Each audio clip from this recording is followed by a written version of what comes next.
এগুলো কি একটা সোনা কি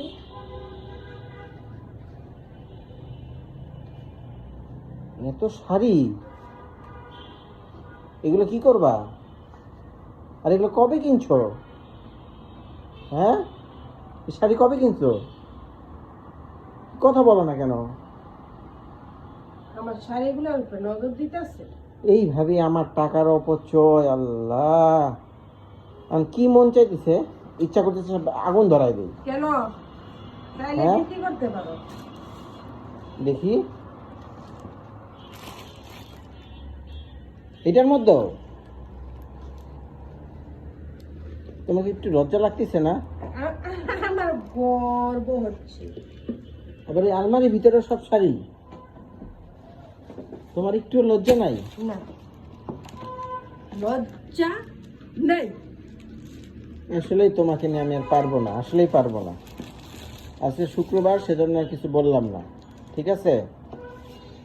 আমি লজ্জা করবো কেন?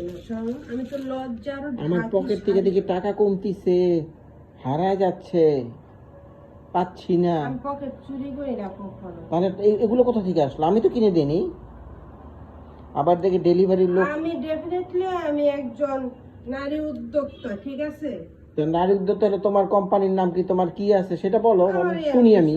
আমার এম ফ্যাশন। M fashion? জি। কি আছে তোমার প্রোডাক্ট? আমার লেডিস 2 পিস, 1 পিস, 3 পিস, চাদর, শাড়ি, বোরখা, হিজাব আমি পরে আছি। এরকম বহু রকমের, হরেক রকমের হিজাব আছে, প্যান্ট আছে, তারপর টপস আছে, তারপরে আর আর কিছু এখনো নাই। আন্ডার মানে গার্মেন্টস যেগুলো মেয়েদের, সেটা এখনো করিনি, নেক্সট টাইম করব। তাহলে অডিয়েন্সে দেখাও একদিন তুমি তোমার কি আছে, তাহলে অডিয়েন্স বিশ্বাস আর এই করবে। শাড়ি অবশ্যই তোমার টাকা নেবা।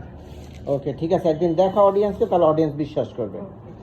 ওকে, বাই, আসসালামু আলাইকুম।